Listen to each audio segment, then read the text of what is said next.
Okay, you guys, who's ready for some live girl chat? Me. Me too. Amazing. Hey, make sure to head over to the Real Daytime's Instagram page and use the hashtag #GirlChatLive to join in on the conversation. And while you're on our page, make sure to click on our story and vote for which topic you want us to talk about in Girl Chat today. Yes. We'll reveal your results in a little bit. So here we go, you guys. Valentine's Day is this Wednesday. I'm so excited.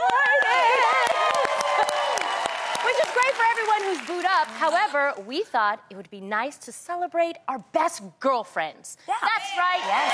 Today, The Real is celebrating Galentine's Day. Me too.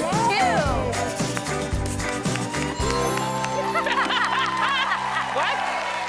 There you go. As you can see, our audience brought their Galentine to the show today, and some of you even showed up wearing adorable matching outfits. I love it. Hi, cute. I see you. Oh, look at So cute. Look. I love your flowers in your hair, I lady. know, it's so cute. Oh my gosh. All right, just remember, a Galentine will always be by your side. Bless you, Adrian. Thank you. All right, see? They'll have your back and never break your heart. Yes. I this love is true. that. When did this happen? Galentine's. This is like a new thing. Like, people are doing this Galentine's Day where they actually hang out with their girlfriends and they celebrate the love that they have with their friends. Okay, yes, So like they don't. Okay. It's So it's the amazing. day before, or it's 2 days before? Is that why we're doing it? I love how we just whenever. soak up marketing schemes. Y'all, this is the perfect Okay. day because you're single and you ain't got nobody to share it with. So, hi, friend. Let's do our Galentine. I've done Yeah, but I this love it. before. I love it. too. I celebrated Galentine's Day. I actually did a spa day with my friends. Yes. Then went to like a champagne brunch. We were like, guys, what? What do we need guys for? We had a great time. My mom actually was my Galentine one time. She didn't want me to feel alone because my sister, she had a boyfriend for some time. I actually baked her a cake. I signed a little picture that said, "I love you, Mom," and she still has it to this day. Yes. She has it like on her mantle. Yes. Yeah. There's always Crazy. something to celebrate. It's a day of love. Absolutely. It doesn't have to just be a If relationship. I'm real, Exactly. it takes the pressure off. If you go on a date on Valentine's Day, like, I mean, you just start to think, like, what is supposed to happen here? You have to get a gift. For Galentine's, like, you ain't got to put out. It's just straight up. Yeah. Well, happy Galentine's Day. Yes. Speaking of being heartbroken, there's something we need to talk about.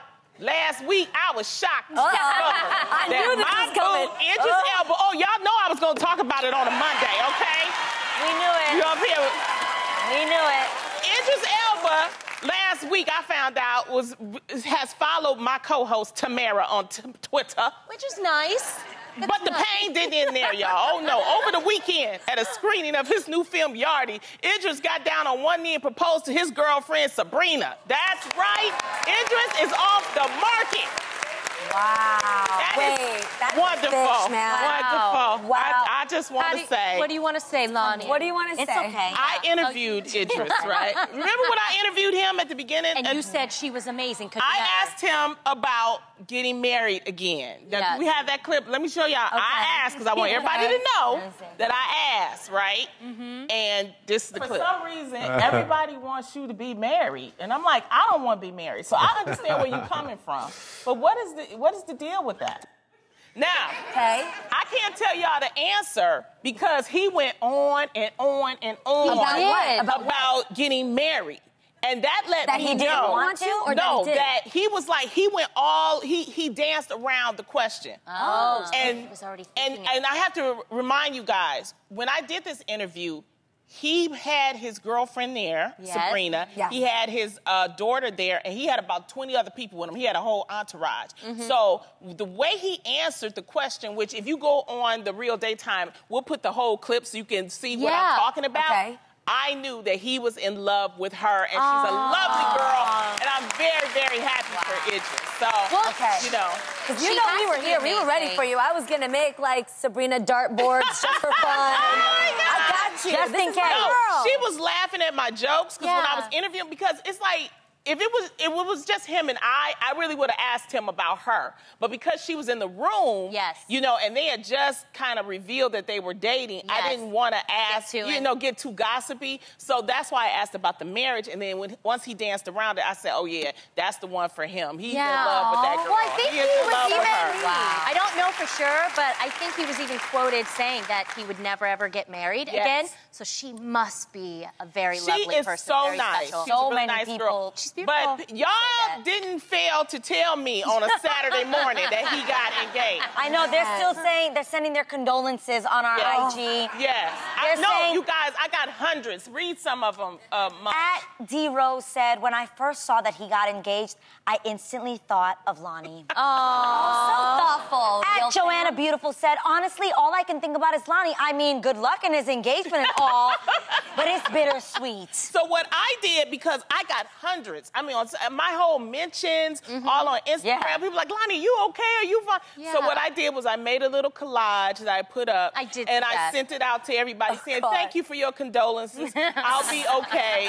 You know, I will be fine. Wait, but do you have are you thinking of a new male crush right now? Well, in my history of crushes, you guys, my first crush was George Clooney, right? Okay. And then he got married. Yes. what the heck? Yeah. And then Idris was my second. That's him and Amal, his lovely wife now. Okay. Now Idris, I just think that I need to take a break from crushes for a while. Because they keep getting and work on me. I'm going to work on me. You have great taste, though, Loni. Yeah. Wait. No, but wait, that's kind of weird. This is like a cycle. If Loni crushes on you, somehow you end up getting married. Yeah. Yes. Yeah. As soon as I pick another one, I'm going to let everybody know, though. Okay. Would you I'm excited and I can't wait. I want to start suggesting ones for you. Like, could your next crush be Asian? Oh, possibly. Come on. Yeah, but you had an Asian ex-boyfriend. Yeah, I did. Yeah, that was a nice, he had the Chinese restaurant. That was great, man. He really did. He told us. We worked hard. We got money. We'll save for you. I'll let everybody know. Okay. I will say, though, were you going to say something? No. I was just going to say, it's pretty amazing, though, when somebody says that they don't want to get married anymore. Coming for all my divorced friends out there in the real fam world, you do get this taste of like, oh, I could never see myself go there. It's just so heart-wrenching. But when you actually see somebody find somebody who melts that part of your heart, it's a beautiful love story. It makes me legit think of like Beauty and the Beast, when the Beast had the rose that was all frozen and cold and like wasn't going to work, and then Belle came and melted it off. It's a real-life love story. Happen. You never say never. That's what I say. Never Keep your say heart never. open. Love is always possible. Always. That's right. Well, Loni, you're not the only one heartbroken today. Okay. I am so sad to report that any rumors of a Sex and the City reunion are officially dead after this weekend. This was a rough weekend for us. Yeah. Following the tragic death of her brother, Kim Cattrall, who played Samantha on the show, took to Instagram to thank her fans, friends, and Sex and the City colleagues for their support. Well, everyone except one person. Kim said, quote, I don't need your love or support, Sarah Jessica Parker. Ooh, dang. You are not my family. You are not my friend. Your continuous reaching out is a painful reminder of how cruel you really were then and now. Stop exploiting our tragedy in order to restore your nice girl persona. Ooh. That stings. Dude, gosh. Okay, obviously this is something real in real life. What she's gone through in real life is a tragedy, and obviously we're sending our prayers and condolences to her. Yes. But for fans of the show on a lighter level, it's hard to hear. Like, I'm a die-hard Sex and the City fan. Same. And it's just hard to believe that they didn't get along, that they don't have a friendship, and it just sucks. Was this always the way it was while they were filming, or did this just come out? Allegedly, the rumors are that the other 3 cast members supposedly were very mean girlish to her. But allegedly, there are rumors that there's a reason for that. That Kim Cattrall allegedly was the one that leaked to the news that Cynthia Nixon had a miscarriage, things like that. So there may be a reason why they didn't want to hang out with her. I don't know. It makes me imagine how angry Kim Cattrall was to post something like this, because she's not the type of personality that you see her firing off who she likes or who she dislikes. You know, this is like something, I mean, to put that blank statement out there, it's like, I've heard of you're not the father, but to say you're not the friend, that's like straight up like, no, I don't want anything to do with you. Yeah. You know what I'm saying? Right. Well, I'm going to say something. Working with women is not hard. Working with insecure women is hard. Yes. Amen. That's hard. Yes. And That's true. from what I'm reading and researching and everything, first of all, I met Kim Cattrall about 15 years ago at the HBO Comedy Festival. It was her and I and Kelsey Grammer. Don't ask why we was hanging out. But we were together proud pairing. And she's a very genuine person. I also want to remind people that before she signed up with Sex and the City, she was her own film star in her own right. Yeah. Right. So Mannequin too. One of my favorite movies. She was like, so when she joined Sex and the City, as the story goes, you know, you remember her character, Samantha. Her character was always stealing scenes. So that may have caused, I believe, this is my theory, that may have caused some friction between the four women. Yeah. And supposedly on the set, that's what caused the cliques, was that basically because she was such a scene stealer, that caused cliques. On this show, we got about 100 women that work on the show. Yeah. We try our best not to do that, not to have the cliques, not to be insecure. We talk to each other. If we have an issue with each other, we talk to each other. So what you have here is you see these four, but behind us, there are so many other women that work with us. And we really try hard not to have that, not to be insecure with each other. We love these women. We love these women so much. I just can't imagine why you would want to work in that hostile environment. Like, that's not fun. Like, we get to come to work every day and be like, I'm gonna see them. But when you get that contract, and the contract, once you're sometimes under contract, it's hard. I would try to smooth things over, at least make it a happy environment. Sometimes you just gotta stop trying and you gotta let go. Right. Because sometimes you just can't change a person's perspective of who you are. I've been there. I've been like, please, please, please, please, please, like me, like me, like me. And they're like, no, I don't like you, I don't like you. And it's not a fun place to be.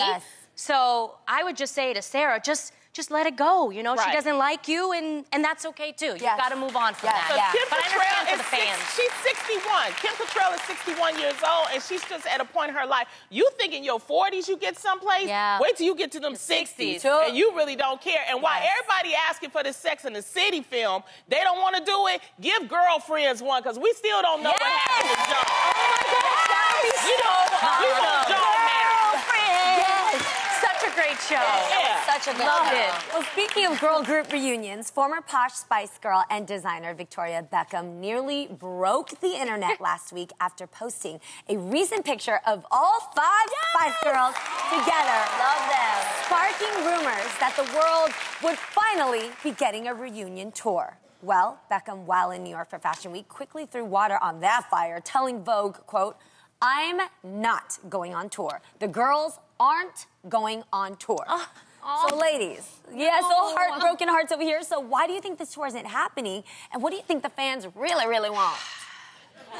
They really, really want a reunion tour, but these women really, really don't want a tour, and you have to respect that. Like, they're moms now. Yeah, they probably don't want to uproot their family. Touring is hard. You guys, hard. I tour on the weekend, and I even cut down on my little shows.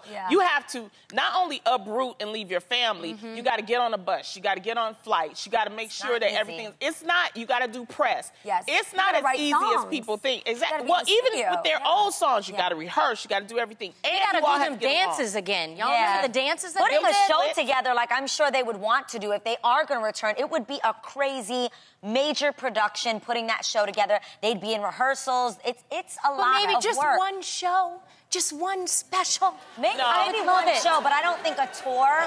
Because again, they're moms. And it would still be the same amount of work. For one show or 50 shows, it's the same amount of work that you have to get out, and you have to be committed to it. And right now, they're just not committed to it. I couldn't even think about that, though, because as soon as I saw that photo, in light of what we just talked about with Sex and the City, I loved seeing that these girls were friends behind the scenes. And years later, that they still hang out, they're still cool with each other.